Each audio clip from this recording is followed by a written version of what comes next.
Muy buenos días a todos, bienvenidos a otra aula ICB. Está muy bueno lo que vamos a compartir hoy, así que con paciencia a los que están siguiéndonos.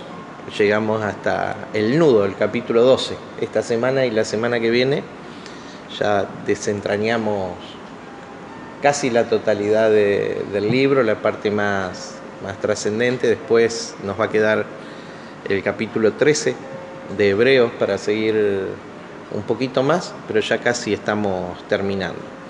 Hoy es la ilustración clave de todo el libro. Hoy, si comprendemos lo que el apóstol Pablo, el autor, nos quería transmitir,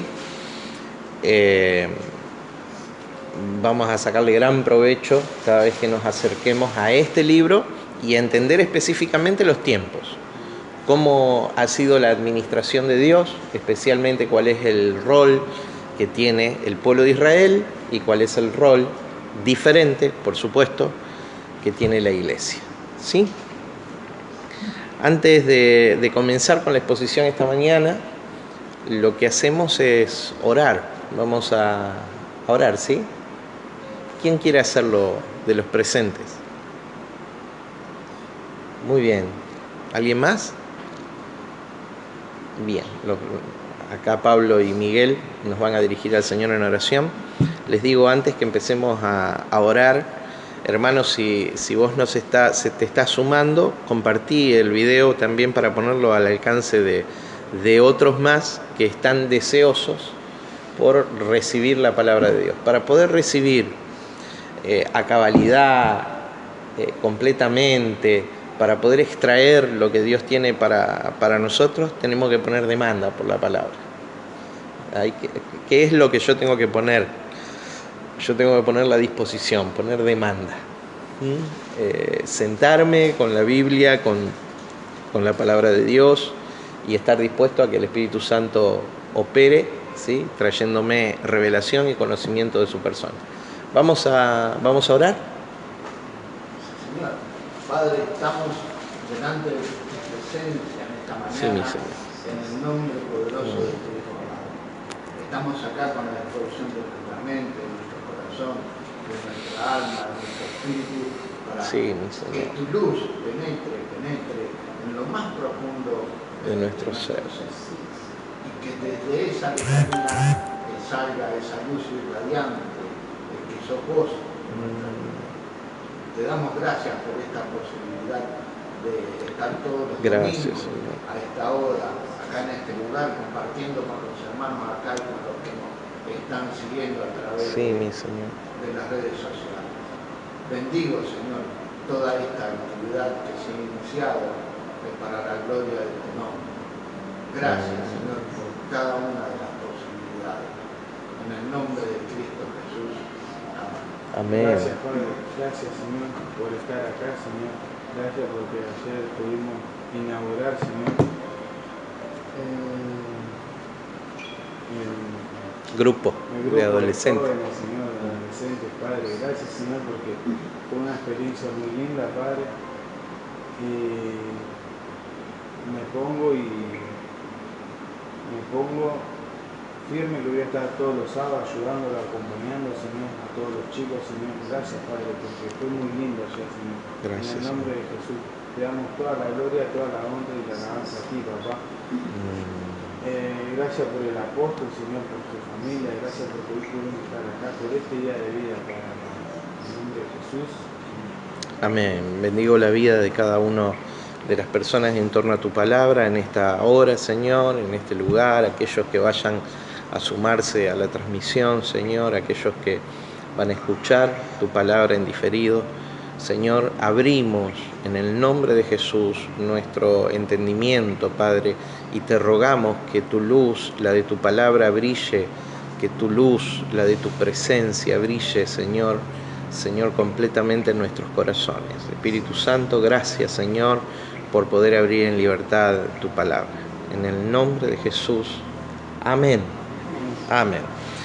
Bien, tengo algo en mis manos, acá lo muestro a la cámara, que se corra el telón. Esta es la maqueta del libro que, bueno, la editorial ya me empezó a mandar, me mandó la maqueta. Es un comentario de el escrito de Salomón, perdón, del escrito de Salomón de Cantares en el Antiguo Testamento, ¿sí? Que tipifica, ilustra la relación entre Cristo y la Iglesia. Está listo. La idea de escribirlo es justamente para motivarnos, instruirnos, guiarnos, dirigirnos a una relación de intimidad con Cristo, a una relación más profunda con Cristo. Así que se lo recomiendo a aquellos que lo quieran, que lo empiecen a pedir. Estamos por recibir ya los ejemplares. La maqueta que es esto que tengo en la mano, es simplemente un material de corrección, pero ya casi está listo para ser entregado por la editorial. Hebreos capítulo 12. ¿Quién me dice algo de Hebreos? Así rápido. Algo que se le venga a la mente cuando hablamos de la carta a los Hebreos. Muy lindo. Bien, está bueno. Un elemento concreto que me puedan decir. Es una carta de exhortación. Una carta de exhortación, sí. Sí, que a nosotros nos sirve también. ¿Por qué nos sirve? Porque muchos de nosotros no hemos dejado, no la tradición judía, porque no hay ningún judío entre nosotros, no la tradición hebrea, pero sí otras tradiciones. Sí, hemos pasado por el riñón de la religión y hemos adquirido tradiciones. Por ejemplo, la tradición evangélica es una tradición religiosa, la tradición católico-romana es una tradición religiosa. Y no que la tradición sea mala, todo lo que tenga que ver con la tradición sea malo, no es así. Lo que sucede es cuando nosotros le damos a la tradición la misma autoridad que a la palabra de Dios, ¿sí? Y entonces nos nubla, como interpretaron otros la Escritura, nos nubla la capacidad de ver al Cristo que se quiere revelar hoy a la presente generación, que quiere darse a conocer, manifestarse hoy en la Iglesia a todas las naciones, ¿sí? Con un propósito actualizado para esta generación. Aquellos que interpretaron la Escritura, la interpretaron para manifestar al Cristo para su generación. Pero nosotros necesitamos que el Señor haga brillar su palabra, soltar los dogmas, las enseñanzas humanas que frenan, paralizan el avivamiento en nuestro interior y por consecuencia la manifestación del Cristo presente en este mundo, y poder abocarnos a ese propósito que Dios tiene para nosotros, que es el propósito de manifestar la persona de Cristo. Entonces, esa exhortación para el pueblo hebreo en aquel momento, al final de la era judía, 3 o 4 años antes del fin de la era judía, que se produce en el año 70 después de Cristo, ¿sí? Por boca, por pluma, podemos decirlo, del apóstol Pablo,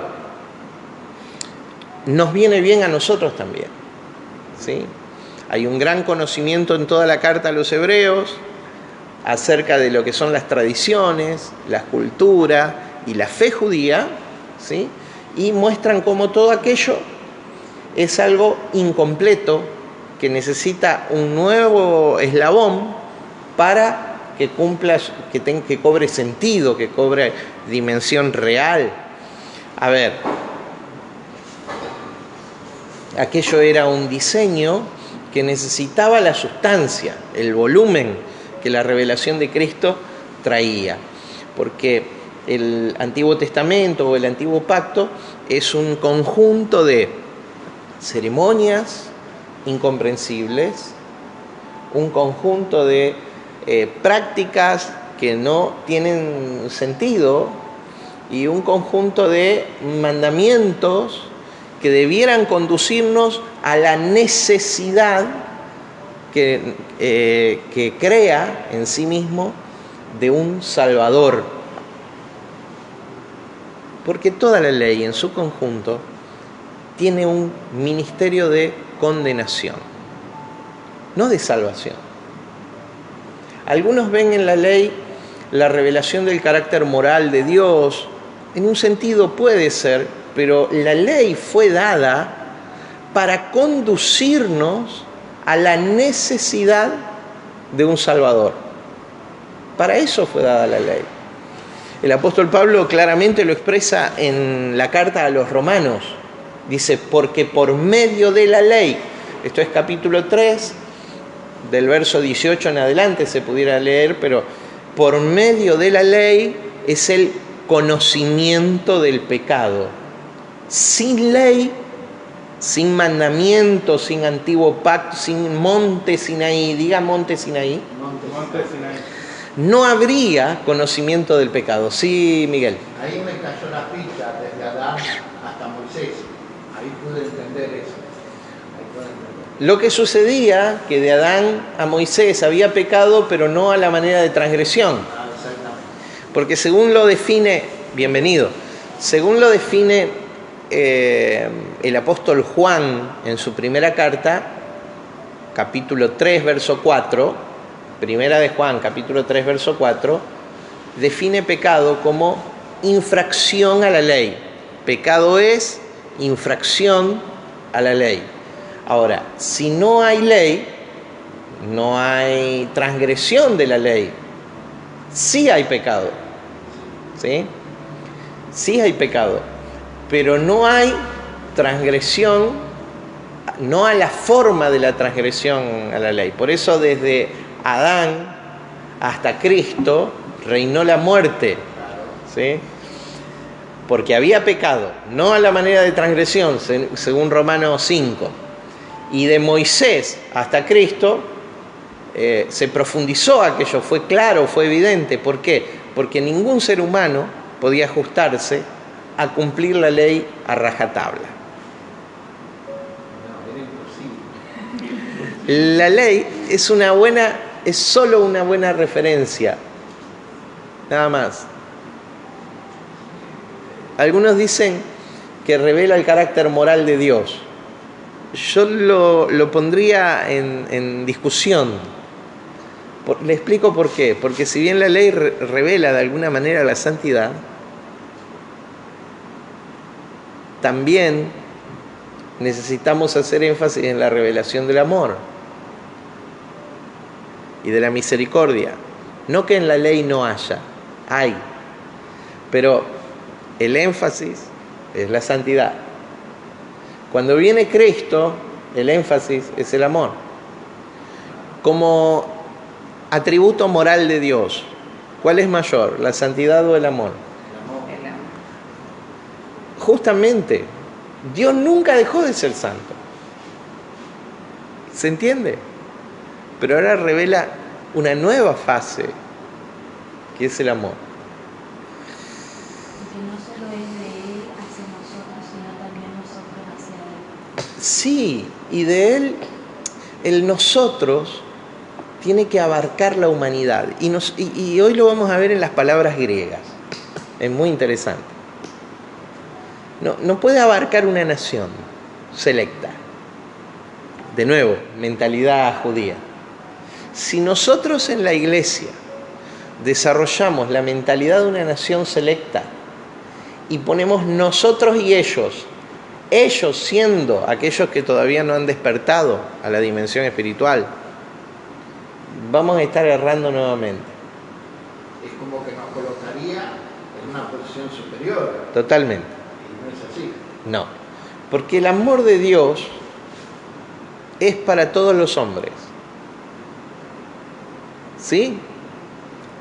¿Hayan despertado a esta verdad o no? Por eso, tan sencillamente, Dios nos envía, por mandato del apóstol Pablo, de nuevo. Antes lo hizo por mandato de Jesús, pero digo, después en las cartas de Pablo, a desarrollar una función como embajadores, a rogar al mundo, a las personas a las que Dios ama, ¿sí? Rogar al mundo, reconcíliense con Dios. ¿Por qué reconcíliense con Dios? Esto es 2 Corintios capítulo 5. ¿Por qué reconcíliense con Dios? Porque solo ellos tienen que despertar. Al despertar, ellos se van a volver a Dios.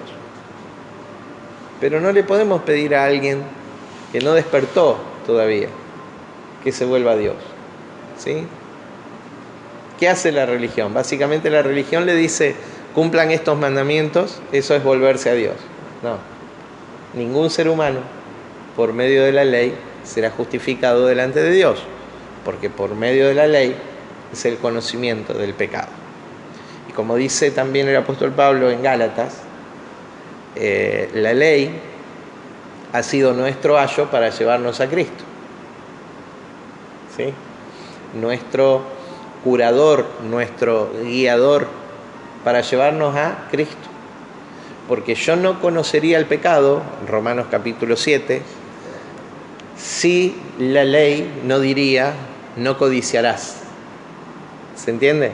Entonces, al haber ley, ahora conozco mi transgresión a esa ley, ahora sé de mi necesidad de un Salvador. ¿Sí? Ahí aparece Cristo. Entonces el Espíritu nos guía a Cristo. ¿Está? No es difícil, es bien sencillo esto. Esa es la esencia del Evangelio. Esa es la esencia del Evangelio. Bienvenido al despertar.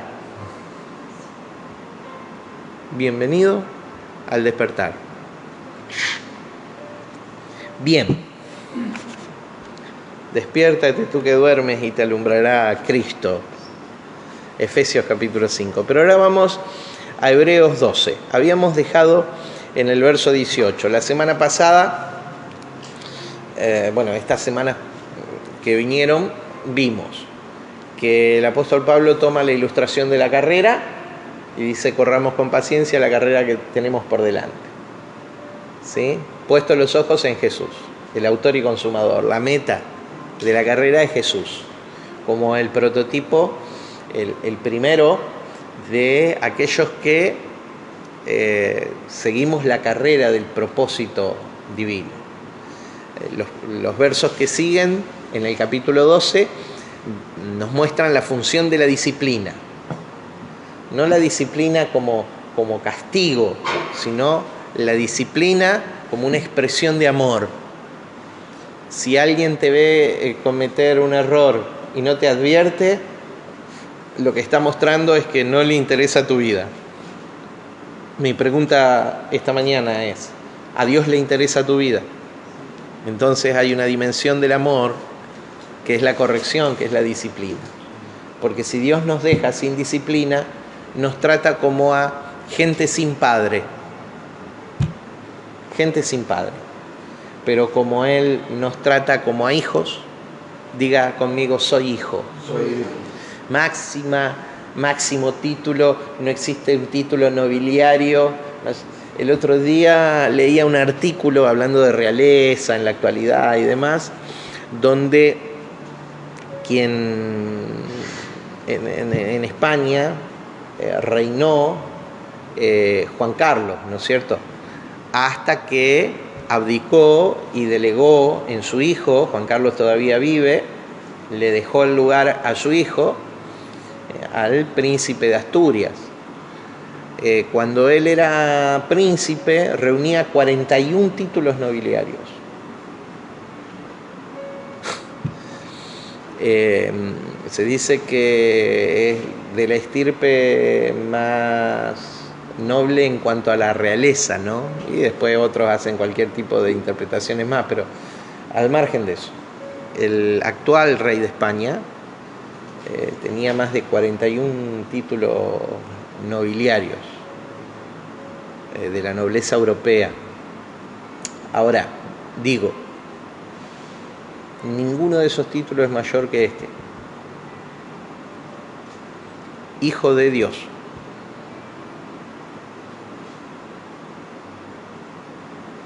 Hijo de Dios. Y ese es tu título. Basta con ese. Ese título me redimensiona, me reposiciona. Diga, soy hijo. en la embajada esta no va un representante solamente, va un hijo. En esta embajada con la que rogamos al mundo, reconcíliense con Dios, despierten a la dimensión del Espíritu, no es una embajada de representantes. No representás el cielo solamente o la dimensión del Espíritu, no representás solo el reino, sos hijo. ¿Está claro? Sos hijo. El rey no puede haber mandado a otro.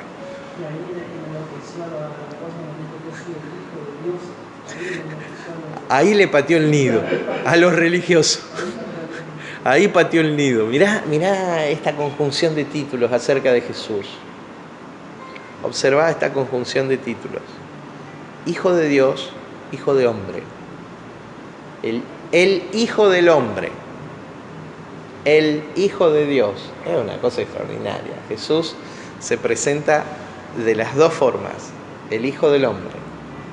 El hijo de Dios. ¡Qué extraordinario! Hoy a la tarde, cuando veamos acerca de la oración, vamos a ver por qué es necesario que oremos. Hoy a la tarde vamos a empezar a hurgar la oración como disciplina, la oración como nuestra respiración.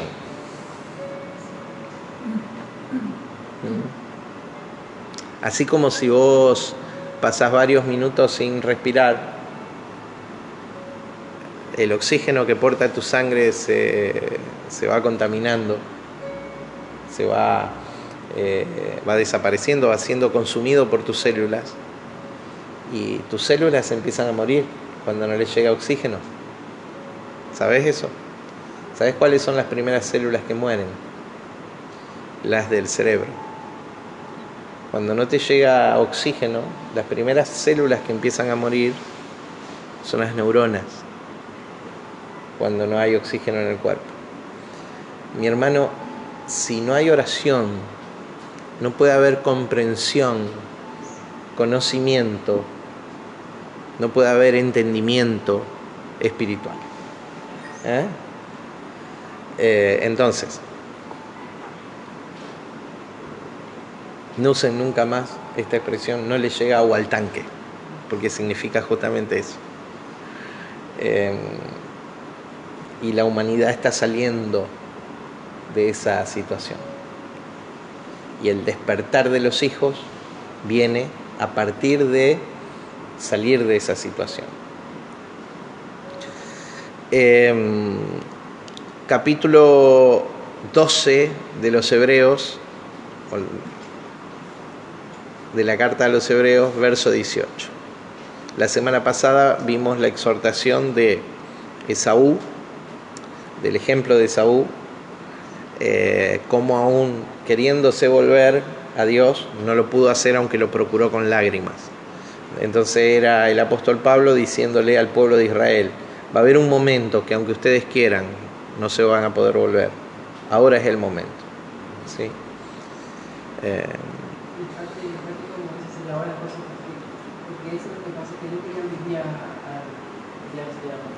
Más fuerte. Quieren vivir realmente en el tiempo antes de llegar al tiempo del reino de Dios, ya estaban así. Ya está. Por eso realmente yo quería, porque realmente que cuando viene la infierno allá, el infierno realmente hoy era para vivir, si ya Pablo dice que hoy era para vivir, el tiempo era de hoy, Cristo realmente, no cuando es otro tiempo realmente de hoy. En el tiempo de la gracia, vivir sujeto a la ley es un desperdicio de vida. En el tiempo de disfrutar a Cristo, ¿sí? Tironearlo al pobre Moisés es un desperdicio. Decirle al que tenés al lado: disfruta a Cristo. Y vos, chango, dormí mejor a la noche. Tengo uno de los cabezazos acá.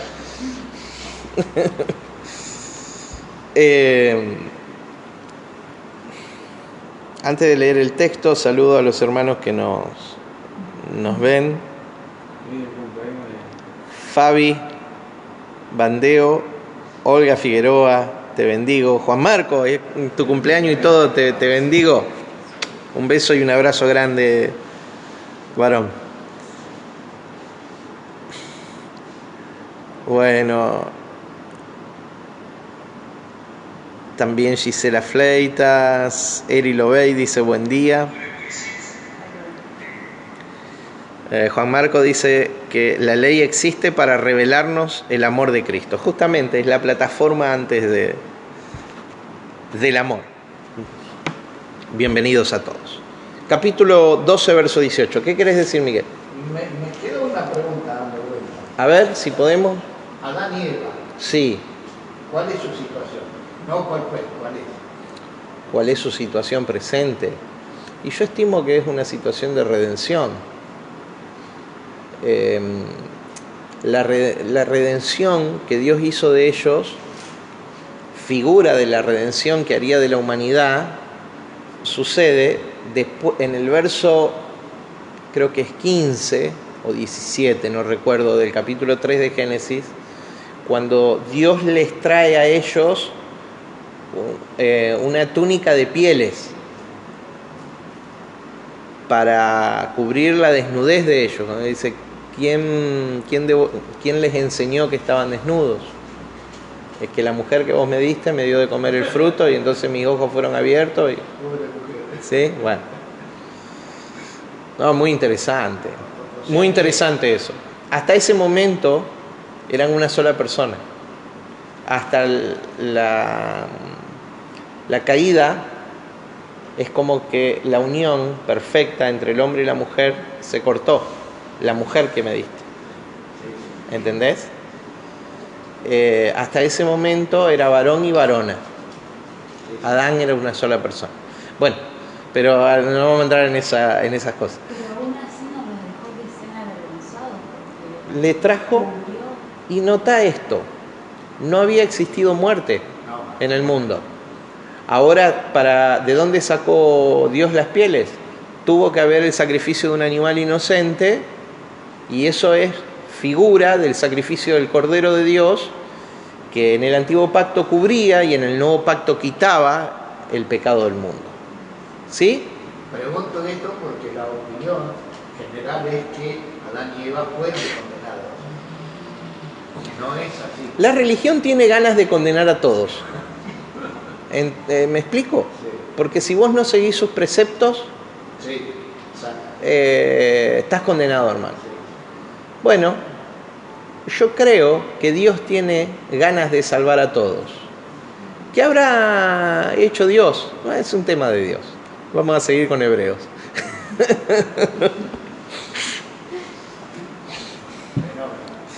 Vamos a seguir con Hebreos. Hebreos capítulo 12, verso 18. Porque no os habéis acercado al monte, diga monte, que se podía palpar y que ardía en fuego, a la oscuridad, a las tinieblas, a la tempestad. Esperen que me perdí. Al sonido de la trompeta y a la voz que hablaba, la cual los que la oyeron rogaron que no se les hablase más, porque no podían soportar lo que se ordenaba. Y si a una bestia tocar el monte será apedreada o pasada con dardo. Y tan terrible era lo que se veía que Moisés dijo, estoy espantado y temblando. Sino que os habéis acercado al monte de Sión, a la ciudad del Dios vivo, Jerusalén la celestial, a la compañía de muchos millares de ángeles, a la congregación de los primogénitos que están inscriptos en los cielos, a Dios, el juez de todos, a los espíritus de los justos hechos perfectos, a Jesús, mediador del nuevo pacto, y a la sangre rociada que habla mejor que la de Abel. Diga conmigo, dos montes. Los dos montes. Oh, perdón. Estoy abriendo un archivo y abrí otro.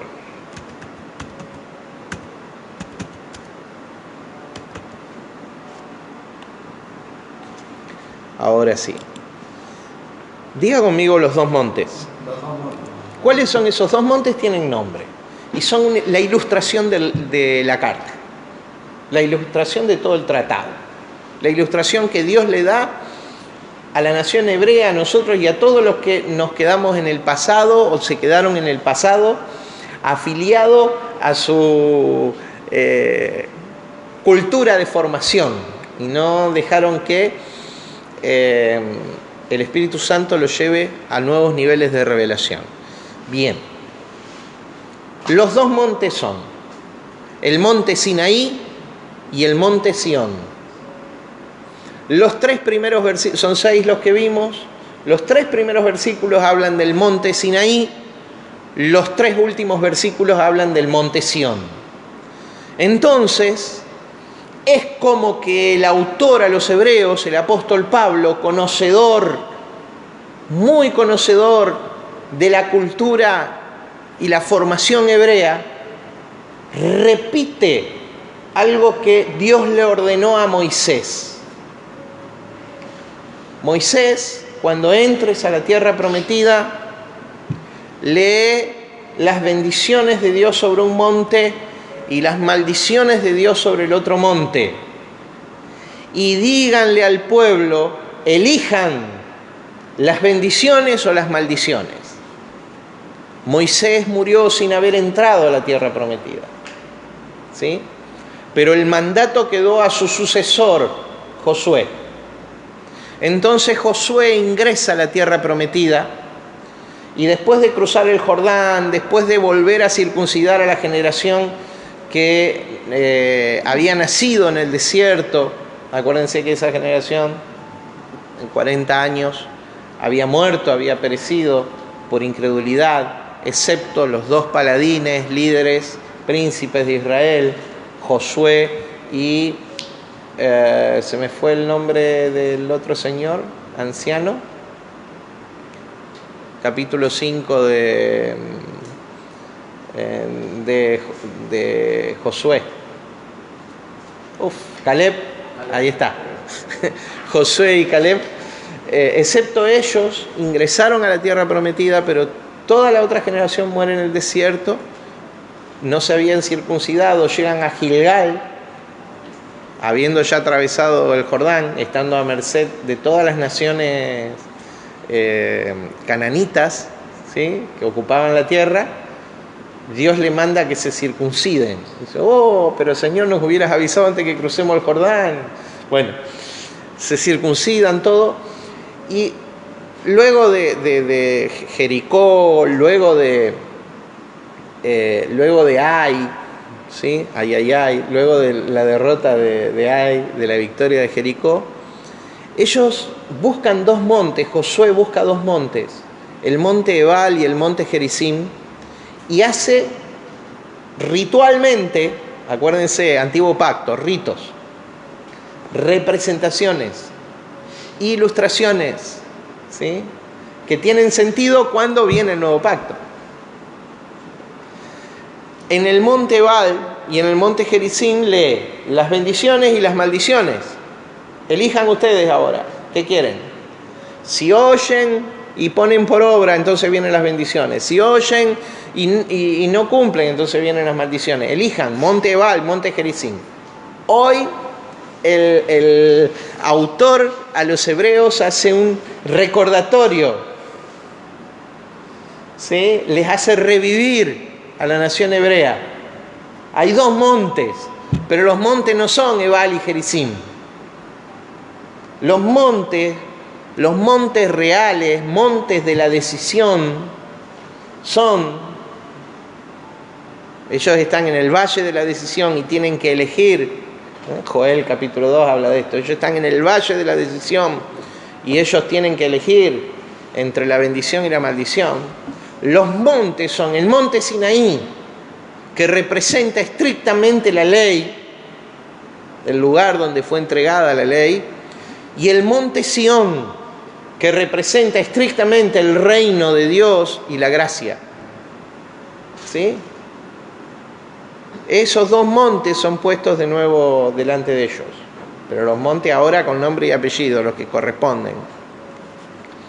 Entonces le dice el autor a los hebreos, porque ustedes no se acercaron al monte que humeaba.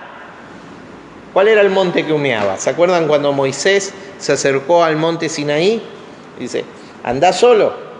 A Josué lo llevó hasta el pie del monte y le dijo, quédate acá, yo voy a ir. Dios me va a dar sus mandamientos.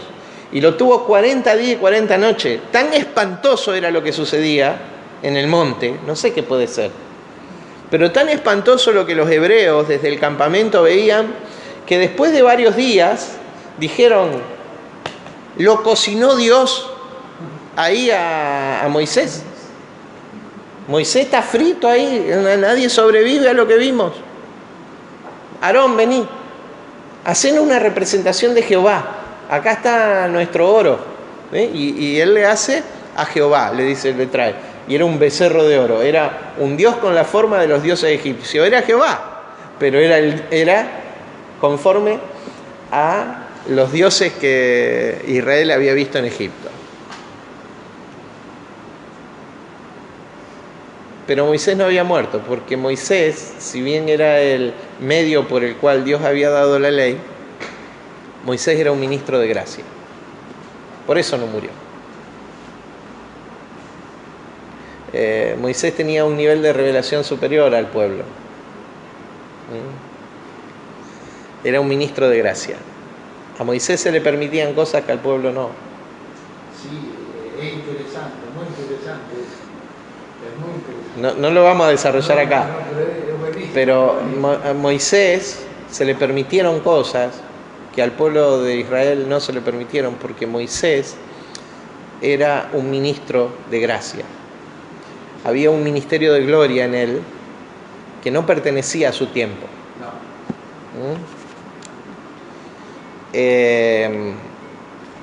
Porque no se habéis acercado al monte. Volvamos al monte. ¿A qué monte? Al monte Sinaí está diciendo, al monte de la ley, que se podía palpar.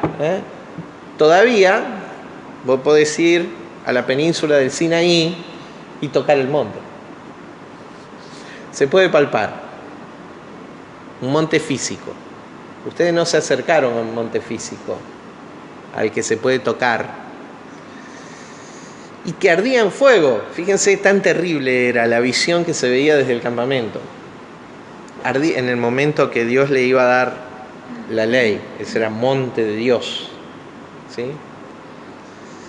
Que ardía en fuego, a la oscuridad, a las tinieblas. Mi querido hermano, la ley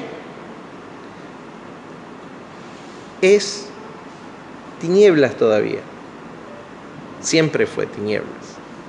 La ley es oscuridad. ¿Qué pasa cuando vos encendés la luz? ¿Qué pasa con las tinieblas?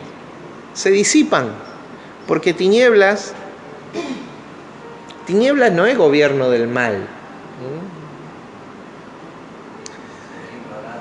Tinieblas, la máxima expresión de tinieblas es ignorancia.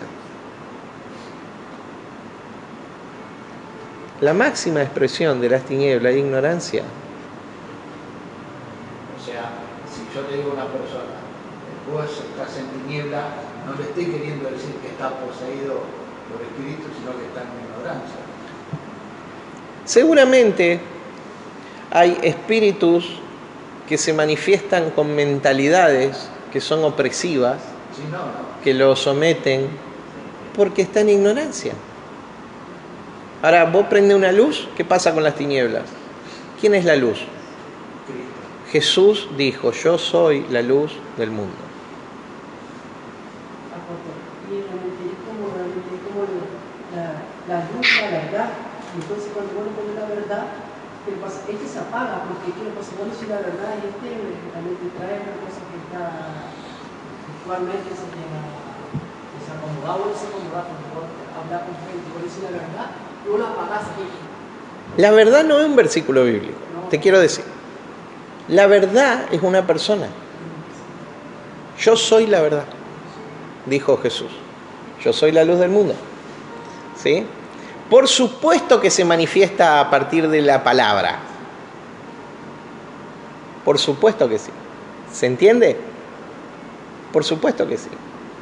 Ahora mi pregunta es, si alguien viene y te dice, hermano, vos tenés que cumplir la ley, o como algunos predicadores hoy día del movimiento apostólico, lamentablemente desgajado de la fuente, te dicen, te tenés que volver a circuncidar, como hay alguno diciendo por ahí. Te tenés que volver a la ley. Te tenés que abstener de alimentos. Tenés que guardar los días. Tenés que celebrar las fiestas. Tenés que, no sé, abstenerte de comerte un lechón. Tenés, vamos a poner en el juego. Tenés que abstenerte de todas estas cosas. ¿Vos qué le vas a decir? Yo le diría que lea mucho. Claro. ¿Por qué? ¿Por qué, mis hermanos? ¿Por qué? Porque nosotros no estamos de nuevo a la ley, sujetos a la ley. Vivimos en una dimensión de gracia.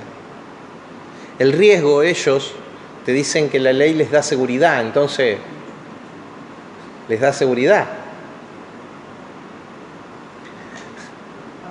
Dice que realmente yo lo que yo estoy viendo ahora realmente el animal cuando lo sacrificamos, porque el animal no tiene conciencia, realmente es santo, realmente el animal sería inocente. No tiene conciencia, sí. No tiene conciencia, realmente por eso lo matamos sería por el pecado de los sacerdotes, del pueblo. Sí. Era una figura. Era una figura realmente de inocencia, realmente tenía que morir un animal para hacerse cargo de las cosas de Tal cual. Tal cual. Ahora, decíamos recién, antes del tema del animal, decíamos, no nos volvemos atrás hacia la ley. Dicen ellos, los cumplidores seriales de la ley, que no cumplen nada, porque la palabra dice que no es posible. Los cumplidores seriales de la ley mosaica, te dicen, pero es seguro para nosotros, porque de esta manera nosotros evitamos. No, seguro es Cristo. ¿Quién me separará del amor de Dios que es en Cristo Jesús? No en la ley. Todos los misterios del reino. Entonces, la ley cumplió su cometido, llevarnos a Cristo. De la mano como un curador, como un criador, como un paidagogos es la palabra griega, hasta Cristo. Ahora soltamos la ley. ¿Me explico? Entonces todos esos judaizantes que andan dando vuelta por ahí, trayendo confusión a personas que no han sido esclarecidas, usted sáqueselos de encima. Todo eso que viene con la simbología hebrea, con toda y todo el palabrerío. Ojo que el idioma hebreo es muy rico para entender, sí, pero no por eso vamos a salir a convertirnos en hebreos. Yo me dejé la barba, pero me corto las puntas, hermano. Porque yo no sé nada.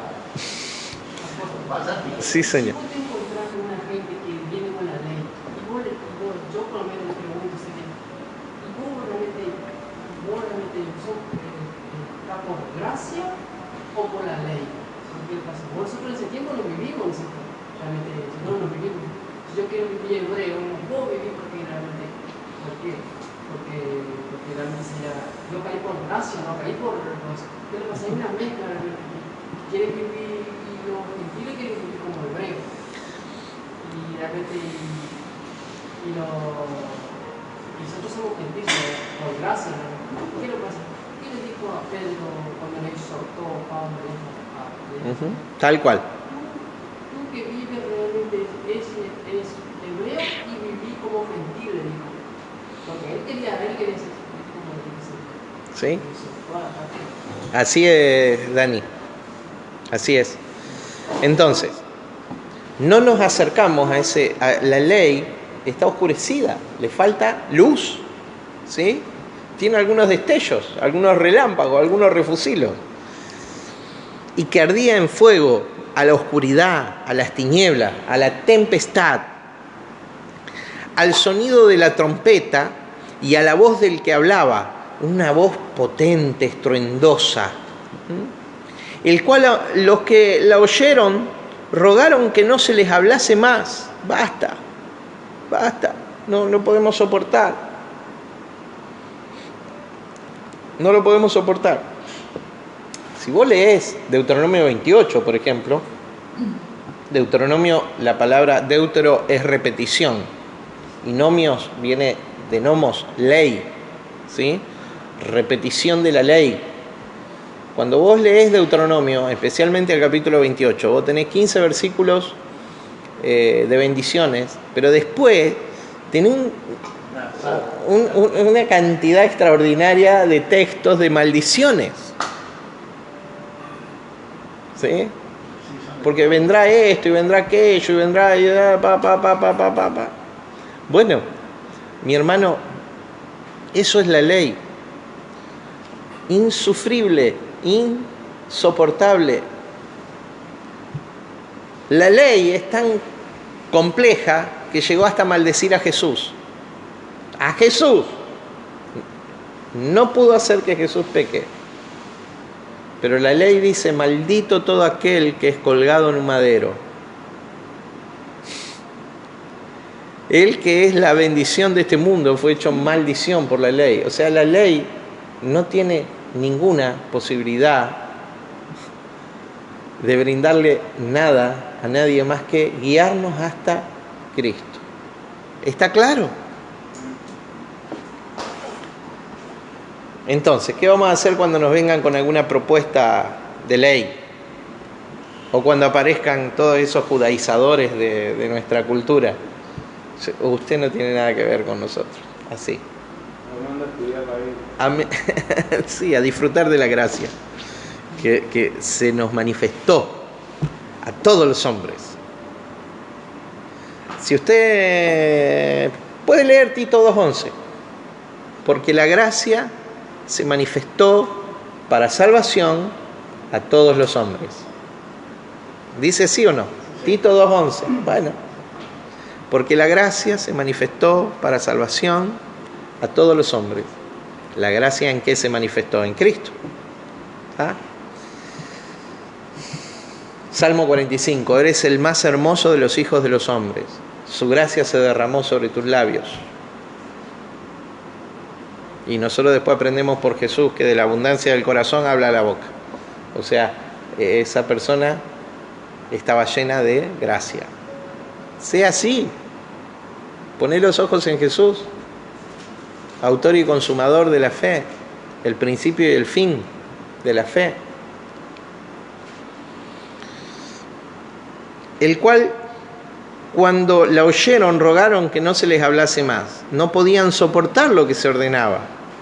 Y dice, si aún una bestia tocar el monte, será apedreada o pasada con dardo, porque santidad en el concepto de Antiguo Pacto era separación. ¿Sí? Separación. La conciencia de la separación, esto es la muerte, vino como consecuencia de la desobediencia de Adán. ¿Está? Dice, por aquel uno que pecó, todos pecamos. Y estamos destituidos de la gloria de Dios. Diga separación. La separación se produjo a partir del pecado de Adán. Antes del pecado no había separación. Diga unión. ¿Cómo era? Como Jesús dijo en Juan capítulo 17. El Padre y yo, lo dijo al revés, yo y el Padre, uno somos. Y oro, Padre, para que estos sean uno, como yo y vos somos uno. Diga unión. La separación es un concepto que entró a partir del pecado.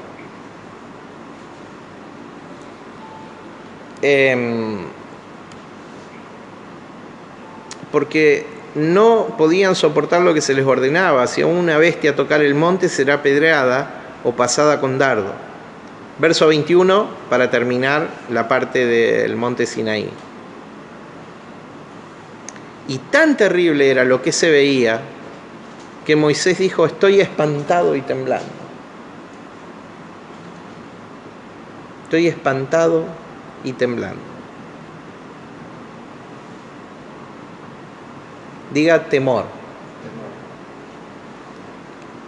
Temor era lo que inspiraba el nivel de revelación que se manejaba en el Antiguo Pacto. ¿Está claro?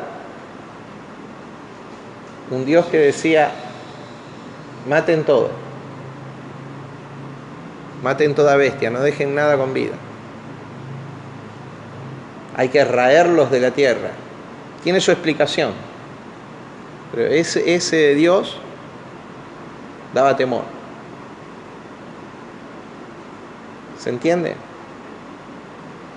Ese Dios no se daba a conocer como un padre a la nación hebrea. El padre de la nación hebrea era Abraham. ¿Sí? Pero luego viene un nuevo nivel de revelación y de conocimiento. Diga la revelación del amor. La revelación del amor. Y la trajo Jesús. Y con la revelación del amor, entonces el perfecto amor echó fuera el temor. En que el que teme no ha sido perfeccionado en el amor. Diga religión. Cuando a vos te enseñan en cualquier lugar que si vos no guardás determinado mandamiento te vas a ir al infierno, por definición, eso es religión, eso es antiguo pacto. Están apelando a ¿qué? A tu temor. Es un atraso ahí cómplice, consciente. Es cuando Dios levanta a Moisés diciendo: deja ir a mi pueblo, Faraón. Yo escuché cosas terribles, como por ejemplo que si vos no das los diezmos, eso es prueba de que vos no sos creyente y te vas a ir al infierno. Yo escuché: si vos pecás, te vas a ir al infierno. Entonces, ¿entendés? Y la obra de Cristo se empequeñeció. Claro, entonces entró el temor. La obra de Cristo entonces es limitada, necesita de lo que vos hagas para completarse. Y eso no es amor, eso es temor. Pero entonces, si ya no tengo un mandamiento que me diga que esto no tengo que hacer, yo voy a ir y lo voy a hacer. No, eso no es gracia. Eso es oscuridad. Yo creo que con la gracia viene una nueva conciencia. Y al tener una nueva conciencia hay nuevos valores dados por el Espíritu de Dios. Sí, lo estás pensando en términos muy naturales y no está mal, pero hay una forma más clarita para recibirlo a eso. Con la gracia viene una nueva naturaleza. Esa nueva naturaleza es la naturaleza de Dios en mi interior. Esa nueva naturaleza vino con el Espíritu de gracia, es parte de la gracia. Ahora yo soy hijo nacido, tengo el ADN del Padre, fui engendrado por Él. Juan capítulo 1, del 11 en adelante dice, creo que hasta el 13 dice así: a lo suyo vino y los suyos no le recibieron, mas a todos los que le recibieron, a los les fue dada potestad de ser hechos hijos de Dios, los cuales no son engendrados de carne ni sangre ni de voluntad de varón, sino de Dios. Engendrados por Dios, diga engendrado por Dios. Engendrado por Dios. En el idioma griego, progenos significa Dios te otorgó su naturaleza, puso su gen en vos, su genética espiritual en vos. Entonces vos sos hijo, fuiste engendrado por Dios, no por carne ni sangre, no por voluntad de varón, sino de Dios, diga hijo de Dios. Y eso te da acceso a un nivel de gracia. Con la gracia vino una nueva naturaleza, el despertar de esa naturaleza. Algo en tu interior se despierta a partir de la palabra y del Espíritu, la acción del Espíritu sobre la palabra, que te trae una conciencia de tu nueva naturaleza, de quién te habita, de quién sos y quién es Dios para vos. ¿Ok? Verso 22, capítulo 12, verso 22. Diga segundo monte. El primer monte, el monte de la ley, incompleto, oscuro, ¿sí? Por un ministerio de condenación, aunque necesario para llevarnos a Cristo, la necesidad de un Salvador. Pero el segundo monte dice, en el verso 18, no os habéis acercado al monte, en el verso 22 dice, sino que os habéis acercado, diga conmigo acercado, al monte Sión, a la ciudad del Dios vivo, Jerusalén la celestial, a la compañía de muchos millares de ángeles, a la congregación de los primogénitos que están inscritos en los cielos, al Dios y juez de todo, al Espíritu de los justos hechos perfectos, a Jesús, mediador del nuevo pacto, y a la sangre rociada que habla mejor que la de Abel. No al monte Sión, sino al monte Sinaí. No al monte Sinaí, perdón, lo dije exactamente al revés. No al monte Sinaí, al monte de la ley, sino al monte Sión, al reino de Dios. Cuando David, ¿saben que Jerusalén la conquista David? Le pone nombre David. ¿Sabe usted eso o no? El rey David. Antes, Jerusalén era una ciudad llamada Jebús. En los tiempos de David, antes que David la conquiste, era una ciudad llamada Jebús. Jebús era la capital de los jebuseos. Ahí había un pueblo armado que tenía una ubicación geográfica extraordinaria desde el punto de vista de una fortaleza. ¿Sí?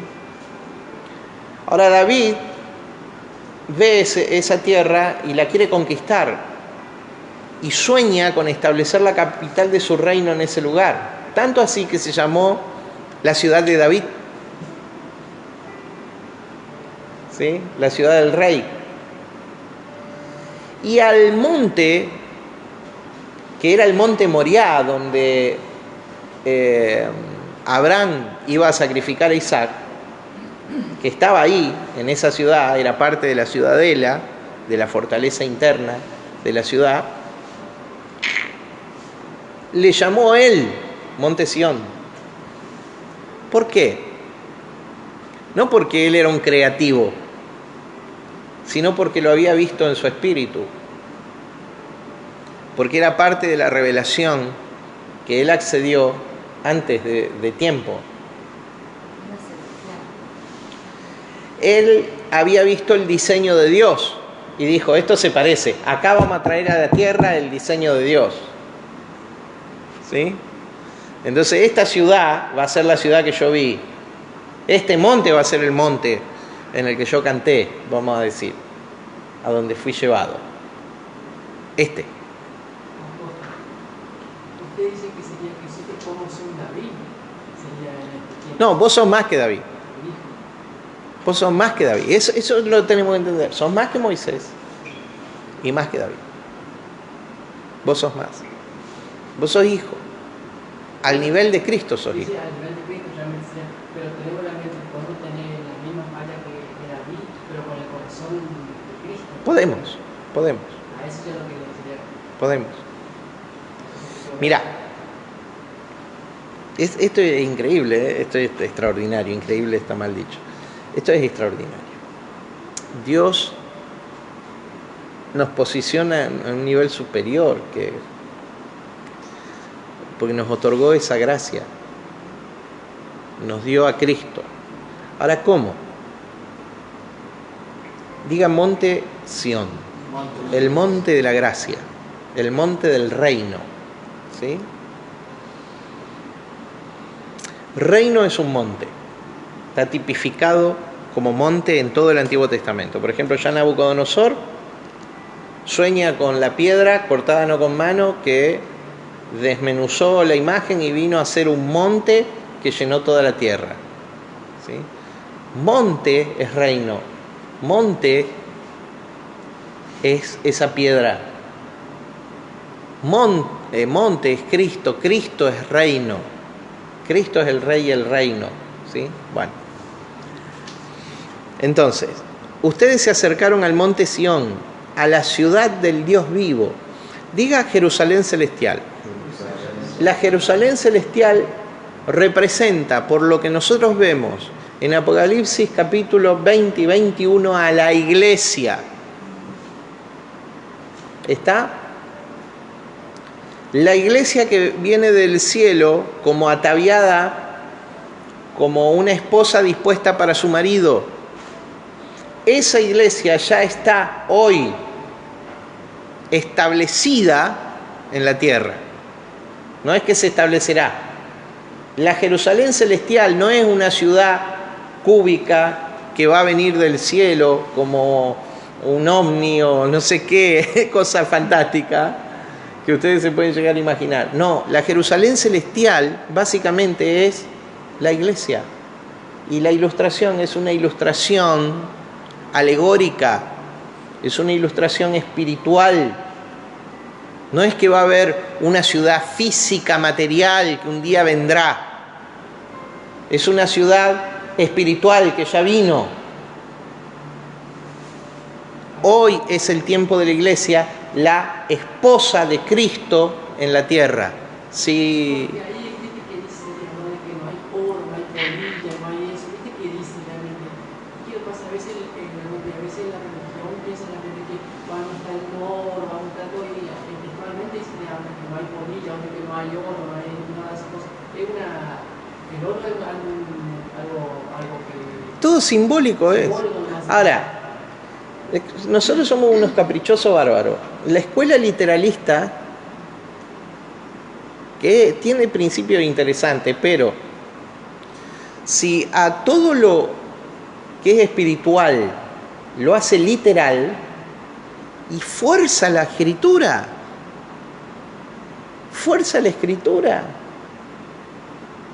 la fuerza. Entonces, un día esas perlas que son puertas las vamos a poder tocar.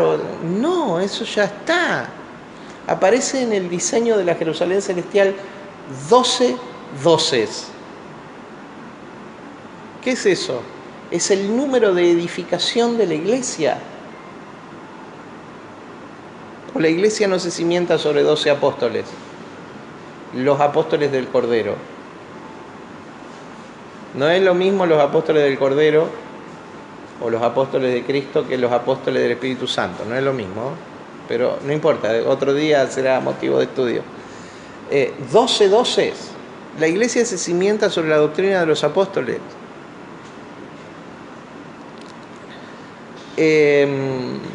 Ahí está Cristo como un árbol de vida para las naciones. Cristo será un árbol de vida para las naciones. No, Cristo es el árbol de vida reservado del huerto. Es tan monumental que llena a esa ciudad y de en medio de ese árbol de vidas sale un río, que es un río de vida. ¿Ese río ya es? No será.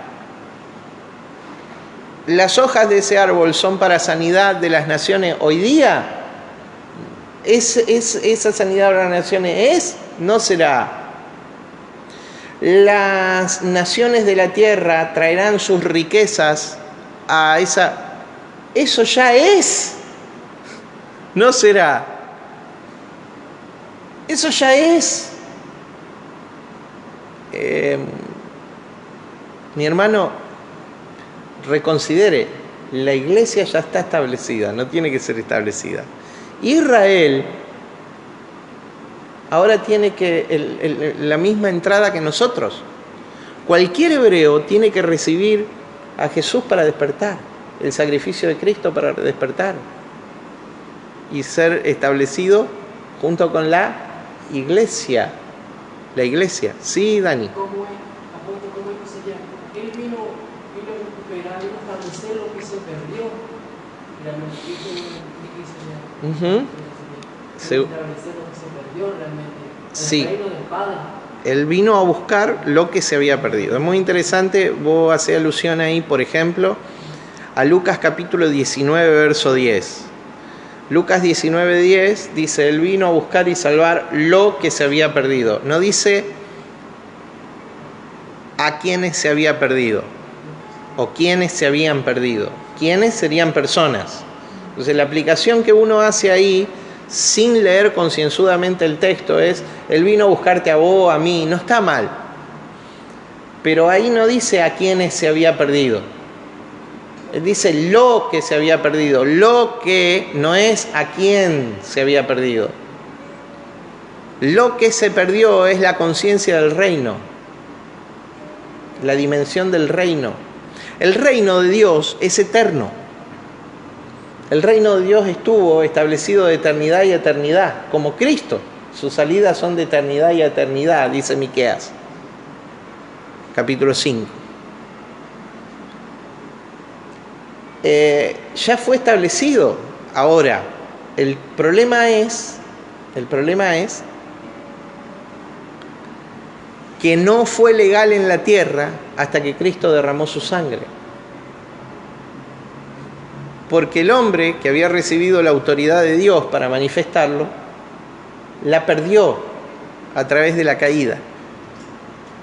Entonces un hombre, el postrer Adán, el primer Adán lo perdió, el postrer Adán. En un material que estoy escribiendo ahora hay una frase así: un hombre pequeño lo perdió todo y un hombre gigante, extraordinariamente grande, lo recuperó, lo ganó todo. El primer Adán lo perdió todo, el postrer Adán lo recuperó todo para nosotros. Lo que se había perdido es el reino, acá tipificado por el monte Sión.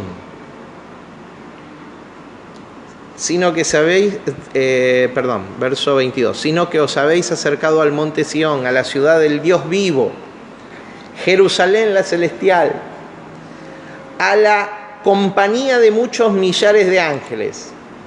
Esos muchos millares pueden significar desde 200 a un número incontable. ¿Por qué? Los ángeles sirven en presencia ¿de quién? De Dios. O sea, que sirven a Dios. ¿Sí?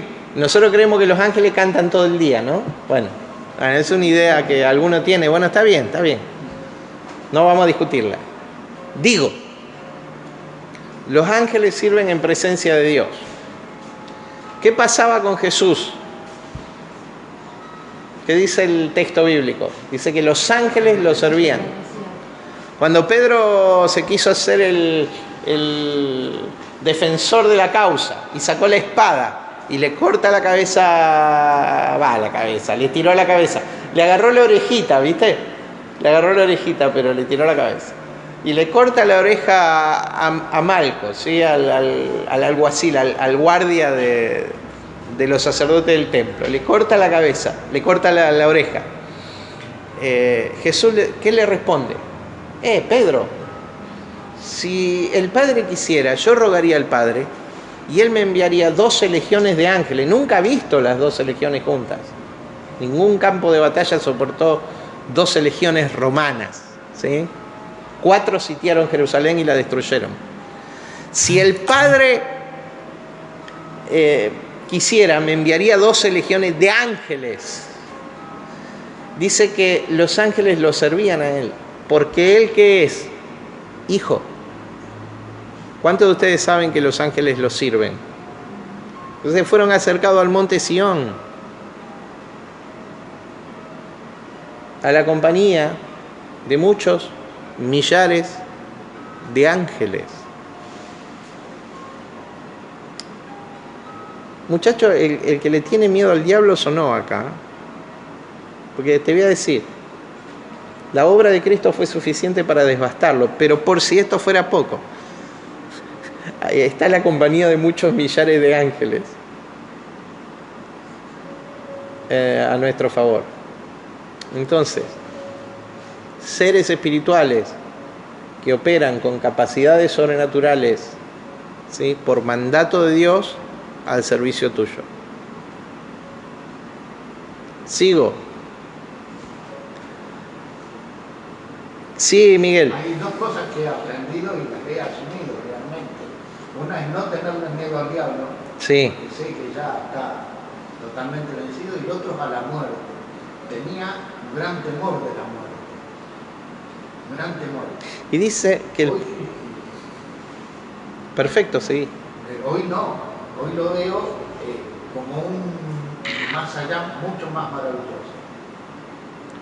Sí. Primero, que para nosotros la muerte va a ser un paso a la trascendencia eterna.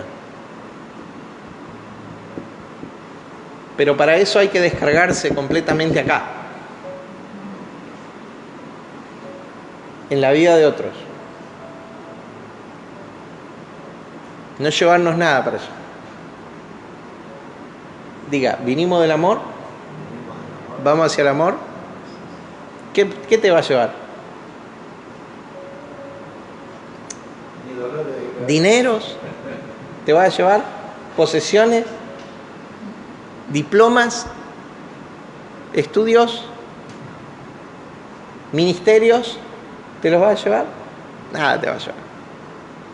¿Qué te va a llevar? El amor.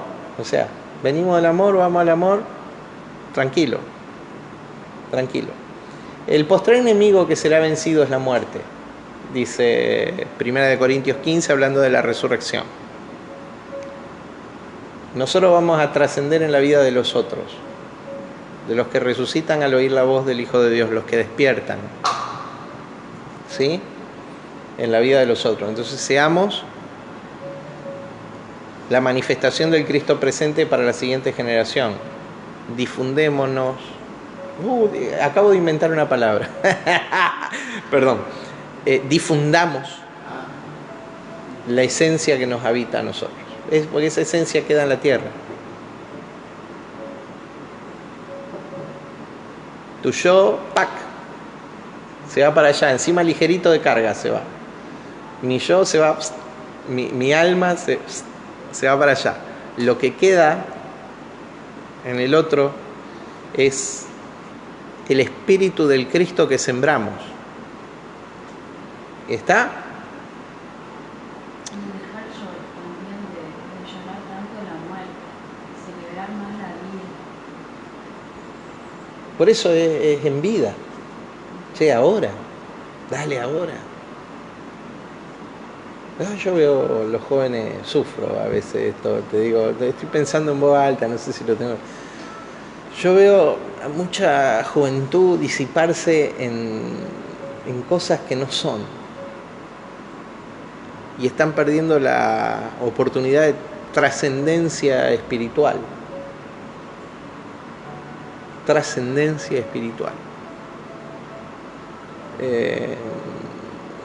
Meterse en cosas que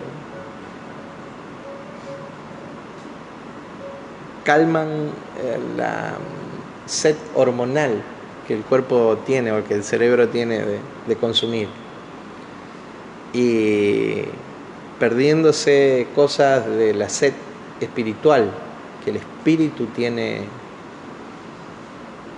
para hacer lo trascendente. La carne se va a morir, el espíritu va a trascender, va a permanecer, se va a multiplicar, se va a potenciar.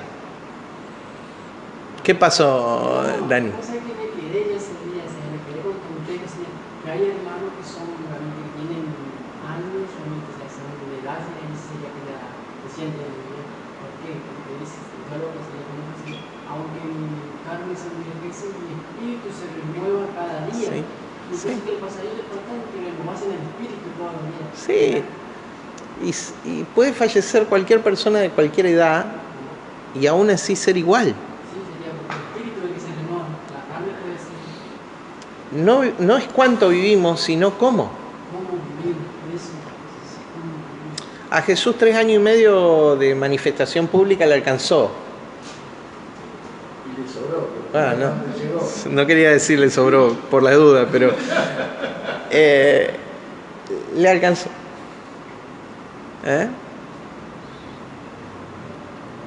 Capaz que nosotros vivimos un montón de tiempo Sí, creo que está más intrascendentemente. Nosotros vamos a trascender. ¿Cómo se trasciende? En las generaciones futuras se trasciende, Marce. Se trasciende en las generaciones futuras. No se trasciende en, qué grande este tipo. Mira lo que maneja, qué grande esta doña. Bueno. No sé cómo llegamos hasta acá. A la compañía de muchos millones de ángeles. A la congregación. Y acá quiero que empecemos a navegar un poquito el griego. A la congregación, dice,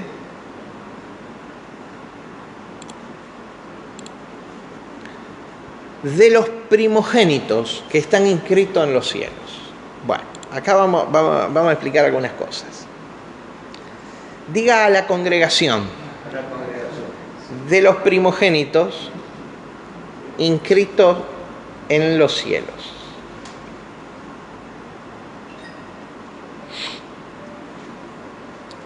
Congregación, el autor tuvo un problema, porque está compuesto de dos palabras muy fuertes.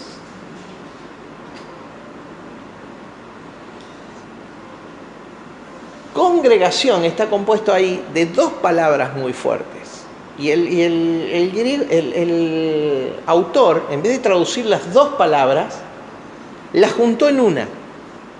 Puso congregación. Porque le suena igual, porque en la cultura de su tiempo sonaba igual. Pero el autor usó dos palabras, no una. Y son dos separadas, no dos que forman una idea. La primera palabra es una palabra griega que es paneguris, que significa reunión masiva. Pan es una palabra griega que significa todos. ¿Está? ¿Qué significa? Todos. Pan. Y acá es paneguris, una reunión masiva de todos. Para ser redundante, de todos. Acá no está hablando solo de los escogidos, acá está hablando de todos. Ustedes se acercaron a la congregación de todos. Porque si el autor a los hebreos les decía, ustedes se acercaron a la congregación de los escogidos, de un selecto grupo, iba a estar abonando la idea hebrea de que ustedes son diferentes a los otros. No. Acá la congregación es de todos, diga todas las naciones, todas las razas, todas las etnias entran en esta congregación. Y después usa la expresión, después de usar paneguris, usa la expresión eclesía, o sea, iglesia. Ustedes se acercaron a la congregación de todos y ahora sí, la congregación de los electos, de los escogidos. ¿Está? Eclesía, los que despertaron. Para despertar hace falta la fe en la obra de Cristo. Pero la congregación, ¿de quién es? De todos. Dios ve la humanidad como un rebaño. La lucha de mi generación, no de las generaciones venideras, esa lucha es otra. Esa lucha es por un despertar total. Pero la lucha de mi generación, o de la anterior a la mía, en cuanto a la iglesia, era que los ministros de la iglesia entiendan que no ministran una iglesia, ministran una ciudad. Nosotros ministramos al mundo, eso lo tenemos que entender. En eso somos igual que Jesús cuando Él vino. Nosotros no ministramos un rebaño, no tenemos los 12, ni siquiera los 70. Nosotros ministramos al mundo, lo hacemos a través de 12 y a través de 70. ¿Está? Pero ministramos al mundo. Nosotros somos pastores para este mundo, no para la iglesia. ¿Se entiende? Nosotros somos ministros de este mundo. Eso te va a permitir a vos, ante cualquier situación, participar como un ministro. Vos sos pastor en esta sociedad, vos sos profeta en esta sociedad, vos sos apóstol en esta sociedad, vos sos evangelista en esta sociedad. Vos no sos evangelista en la iglesia, apóstol en la iglesia, pastor en la iglesia. ¿Se entiende? Profeta en la iglesia. No, en la sociedad. Entonces, es como que, hey, nos encerramos. Al cohete nos encerramos. Y aún realmente, si lo queremos encerrar, no nos vamos a encerrar porque nosotros ya debemos el ADN, llevamos al mundo. Totalmente. Nos dicen, movimiento apostólico. ¿Qué es el movimiento apostólico? El movimiento apostólico es justamente el movimiento de enviar. ¿A dónde envía? Claro. No envía a la iglesia de tal lugar, a la iglesia de tal lugar, a la eclesía. Entonces acá usa paneguris eclesía y al traductor se le armó un lío acá. ¿Cómo traduzco esto? Y puso congregación, listo, abreviamos y seguimos adelante. Pero ahí te das cuenta también la expresión que estaban rompiendo con estructuras mentales que estaban arraigadas en el judaísmo. Claro. Ahora, mi pregunta hoy, la iglesia de hoy es más una expresión del judaísmo del tiempo bíblico que de la iglesia del tiempo bíblico. ¿Por qué? El judaísmo del tiempo bíblico tenía una expresión. ¿Cuál era la expresión física del judaísmo? Era la sinagoga. Diga sinagoga. Entonces, ¿qué se hacía en una sinagoga? Un lugar. ¿Qué era una sinagoga? Un lugar gobernada por un principal, ¿sí?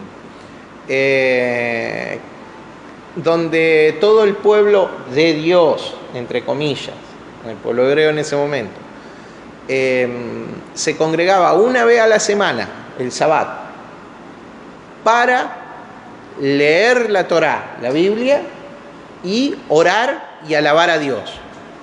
Si hoy lo pasamos al siglo XX, parece que está describiendo a la iglesia evangélica. No, mi hermano. No, la iglesia no puede ser la expresión de una sinagoga.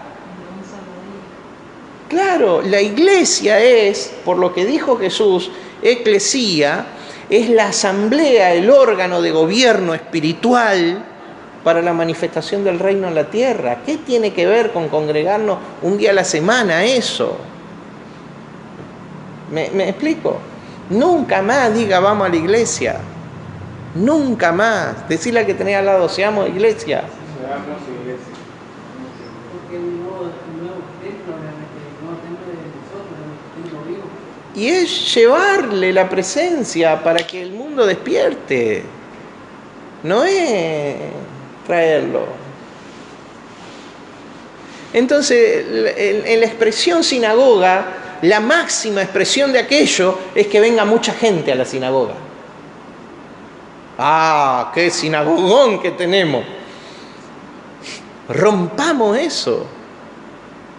Rompamos eso. Si nosotros no fuimos llamados a la vida de sinagoga, no somos judíos. Nosotros fuimos llamados a la vida de eclesía. La eclesía, el órgano de gobierno de Dios, para traer la manifestación del reino a la tierra. ¿Qué tiene que ver eso con la sinagoga? Entonces cuando nos juntamos para potenciarnos, nos juntamos, como dice Hebreos 10:25, para estimularnos al amor, ¿sí? Para la paroxia del amor, pero no ¿para qué? Para las prácticas hebreas, no. Entonces después nos enojamos. A ver, entonces aparecen las danzas, las trompetas, los sofares. Está bien. Son elementos figurativos. Pero, algún profeta me va a querer matar. Pero tenemos que tener claro que es para allá, no es para acá. Es para allá, no es para acá. Bien. Paneguris Ecclesiam. Asamblea general y asamblea. ¿De qué? De primogénitos. No hay, por definición, en una familia, ¿cuántos primogénitos hay? Uno solo. Por el primer hijo nacido. Bueno, en esta familia, olvídese, está de fuera de serie. Todos somos primogénitos, porque todos estamos en el primogénito. En el primogénito de toda la creación, según Colosenses. En Cristo. Entonces, no es que yo, José María, soy un primogénito. No, escúchame.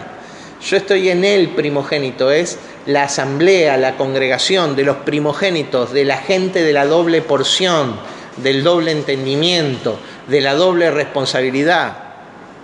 Por eso me gusta la matemática de Dios, porque la matemática de Dios no es 1 más 1. 1 más 1 es 3. Sí, o más de 2. 1 más de 2, sí. Buenísimo.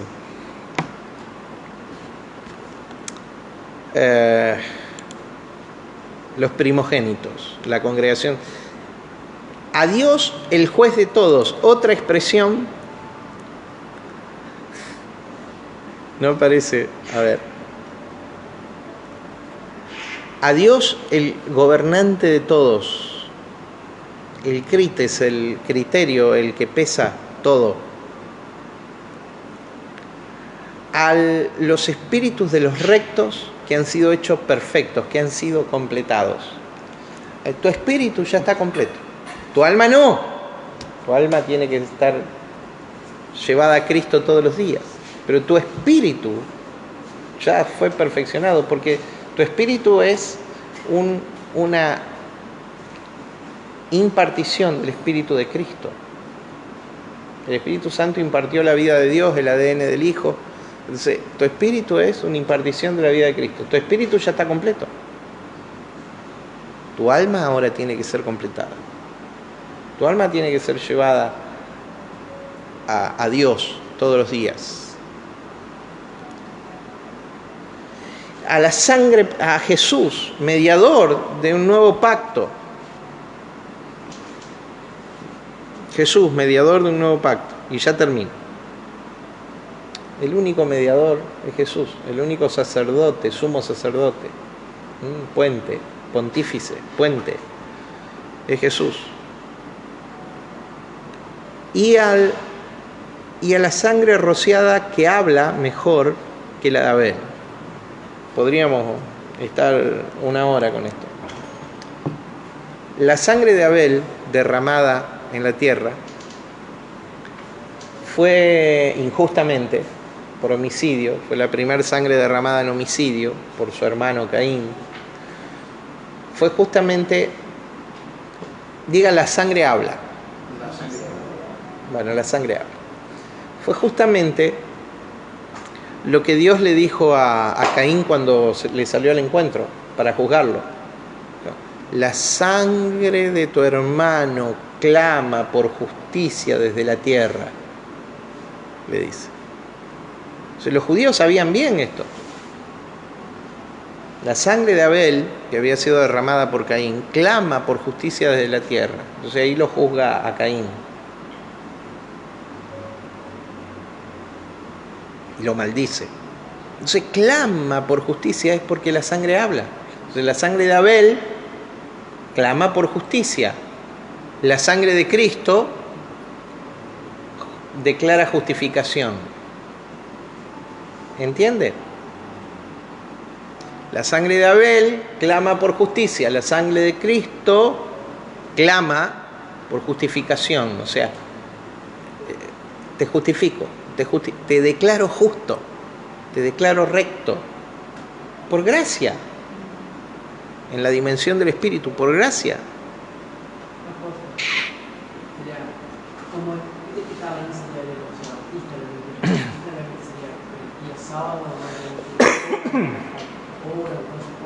Sí. Por eso hay una atraso, porque están esperando el día sábado para alinearse con Dios. Sí, ponele. Igual está bien guardarte un tiempo para contemplación y demás, pero esas son las funciones prácticas, pero estrictamente no necesariamente tenés que hacerlo el día sábado. No, ¿Sí? por eso es que suponer, muchos realmente dejan la Biblia, 6 días dejan, la Biblia no la leen, y realmente no lo leen, por eso no lo conocen a Dios realmente, por no leer el Nuevo Testamento, realmente Cristo, por eso está la traza, porque suponerle yo el día sábado agarro yo voy a la iglesia y leo ese día nomás de la Biblia. Entonces el otro día yo no leo, realmente hago mi vida normal, realmente hago mi vida Sí, Dan. por falta de no poner en práctica la lectura realmente. Sí, está bien. Pero hay muchos creyentes que hacen lo mismo. Más que los sabatistas, o sea, darle a los hermanos sabatistas.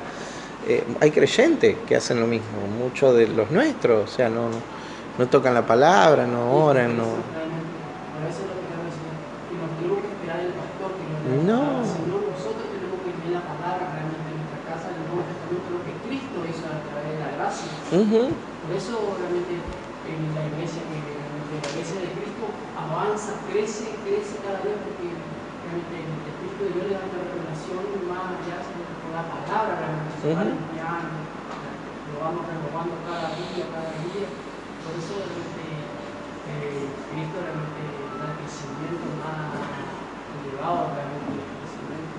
Yo entiendo lo que me pasa a mí. Entonces, tenemos 2 montes. ¿Cuál vamos a elegir? El monte Sión. Hemos sido acercados, ¿sí?, al monte Sión con todos estos privilegios. Y les quiero decir y quiero concluir de esta manera. Ese altísimo nivel de privilegios demanda un nivel similar de responsabilidades. La luz que vos recibiste es para ser sembrada en otro. La luz que vos recibiste para ser sembrada en otro. Andá y sembrala. Andá y viví conforme a esa luz. Amén. Vamos a orar, ¿sí? Padre, en el nombre de Jesús, te damos gracias, Señor, por tu palabra que claramente nos confronta, nos exhorta, nos guía a tomar decisiones, Señor, acerca de nuestra vida. Espíritu Santo, gracias por la revelación de la persona de Cristo y su reino. Ahora, Señor, yo quiero rogarte, Señor, que tengamos el valor para poder direccionar nuestra vida a esa expresión del reino que es tu vida en nosotros y a través de nosotros, Padre. Señor, ayúdanos a vivir sobre la verdad de tu palabra. Gracias por la vida de cada persona, Señor, que considera la Escritura y que aparta un tiempo, Señor, para poder atesorarla, asimilarla, guardarla, retenerla, Padre. Espíritu Santo, yo te pido que operes en la vida de cada persona, Señor, esta tarde, al ministrar tu palabra nuevamente a tu pueblo, te rogamos, Señor, que vos nos traigas revelación, conocimiento, entendimiento de la dimensión espiritual, Señor. En el nombre de Jesús de Nazaret. Amén. Los bendecimos, hermanos, y será hasta la semana que viene para los que nos acompañan por el Face.